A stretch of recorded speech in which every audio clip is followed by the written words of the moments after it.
New videos every day.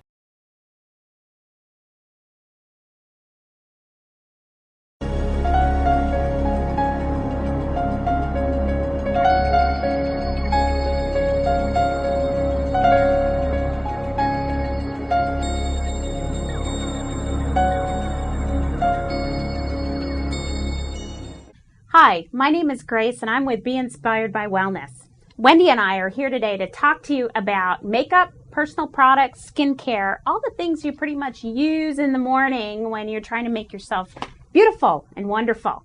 So my first question for Wendy is, when was the first time you used makeup? Wow, long time ago, Grace. I guess I started wearing makeup when I was allowed to at the age of 14. Yeah, I get it. And so a lot of young people today are starting to wear makeup for the first time if they're on dance team or if they're on cheerleading squad. And so they have a big question mark. What brand do I use? What am I supposed to use? Or if you're like us, you might take a look at the makeup products you use today and you say, how do I know whether or not that's good for me? So today we're going to talk to you a little bit about that.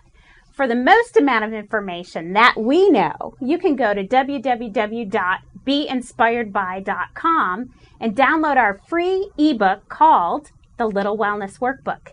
It'll give you some factoids about personal products and then also give you some ideas to help make great choices.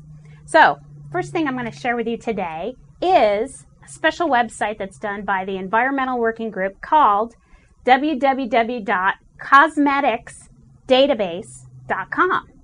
So you can go to that database and type in the product name that you have, the brand, and the type of thing that it is, and it will give you back the toxicity of that product. So toxicity, what's that? Oh my gosh, it sounds really bad. Sounds like it's poisonous. It's probably not very healthy, Grace. Yeah, that's right. It typically has something like petrochemicals in it. You know, that's oil, that's gas, that's the stuff you put in your car to make it run. Probably not a good idea to put that on your face. Causes cancer. Really not that great for you. Or it might have these things called neurotoxins in them. You know, that's not pretty good either. And certain fragrances, all sorts of compounds can be found in makeup products and in skincare. And if we don't have somebody out there like EWG testing those products and telling us whether or not it's good for us, how do we know? How do we know? That's a great question. I have never thought of that, Grace. How do we know? Well, so how about this? How about if I look for the word natural, the word green, or the word organic on my makeup? Is that going to mean that it's going to be okay? You know, I think a lot of people out there think that that means it's okay, but I'm guessing by the look on your face that doesn't really mean that that's always okay. That's right. So those words are not regulated.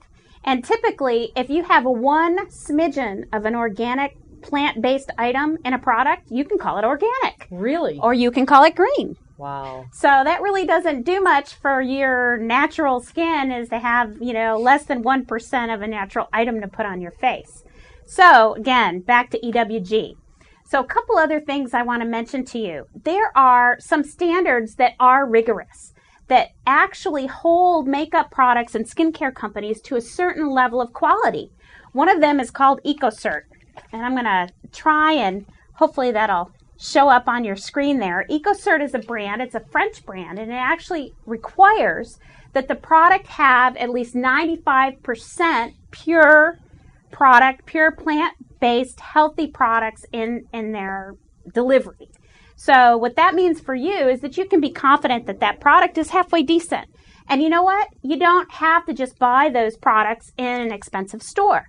You can go to your local grocery store, your local drugstore, and they probably have some EcoCert products. You can go to a kind of a mid-level store where they have multiple different kinds of brands, or a department store.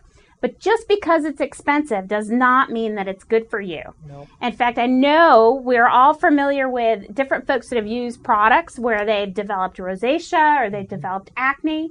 Would highly recommend that you take a look at the products and the ingredients that are in there before you make choices.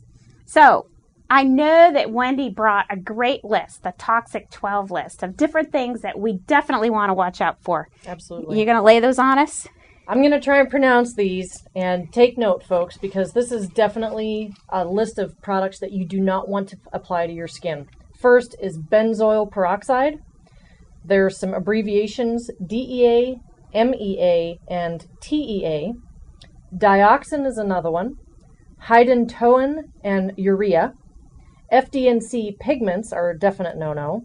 Parabens, PEC, phthalates, PG and BG, SLS, which stands for sodium lauryl sulfate. I had no idea how many products I use that have SLS in them.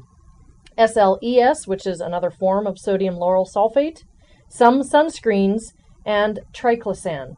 Those are the top 12 toxic substances you definitely do not want to be putting on your skin. Good job. Thanks. Boy, I'm glad she pronounced those because I don't know if I could. So, what do I do now? So, I've got all this information. I've downloaded my little wellness workbook from www.beinspiredby.com. And, what do I do now? So, the first thing you do is what? Research.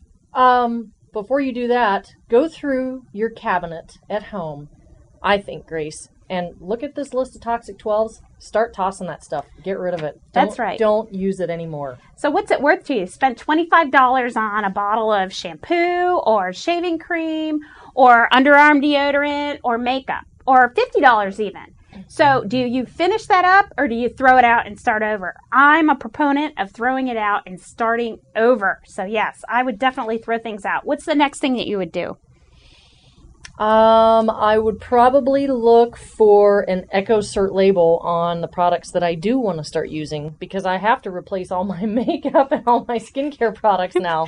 That's right. I sure did. I was a user of a particular brand and I had to pout as I threw all those little pieces away. And now it's kind of been fun. My daughter and I go shopping together and we check out the labels and we make sure that these things are good for us so that by the time that she gets to be in her 40s, that she won't have any issues with her skin. And when she has children, she doesn't have to worry about them menstruating early or perhaps having breasts before they would normally have breasts because of the hormones that might be in those different products that they would put on their face. So, or you mentioned something about neurotoxins too. Yeah. Oh my gosh, I don't even want to think about what the side effects of those could be. So I'll give you a little nugget that I read, and that is that anything with a neurotoxin in it. So MSG is a neurotoxin, aspartame is a neurotoxin. There are some products in makeup that are. It wipes out about 1 million neurons in 3 minutes. Okay, we probably have billions of neurons, but I don't know about you. By the time I'm 65, I don't want to be drooling on myself. So I definitely don't want to do anything to hurt my brain. I don't have 1 million to spare. I need all those neurons I can get. Absolutely. So definitely take a look at what those ingredients are. Another thing that I would do is drink purified water. Get a fantastic filter. And again, I'm not talking about the thing that you put in your refrigerator. I'm talking about something that will remove all the toxic chemicals from your tap water. And oh, by the way, the bottled water that you get probably is just bottled tap water. So I would be careful about that as well. Drink lots of water, clear out your skin. And another thing that you can do is cleansing. Mm-hmm. Oh, absolutely. That's critical. So definitely talk to your favorite practitioner about how to do a proper cleanse for your body, because those things, if you've been like me, have been using certain makeups and certain personal products that have aluminum, mercury, all sorts of things that are not good for you and in fact are carcinogens. Mm-hmm. We need to do something to clear our body of those toxins. And so I hope that today's discussion was helpful for you. Would love for you to hit our website, www.beinspiredbywellness.com, and download the free ebook called The Little Wellness Workbook. It's free, and I'll give you some great tips on how to take the best care of yourself. Have a great day. Here's to your wellness. If you liked this video, we have hundreds of more alternative videos ranging from sexual health to psychology to mind control. So if you liked it, go ahead and click on me to enter the Psychetruth channel.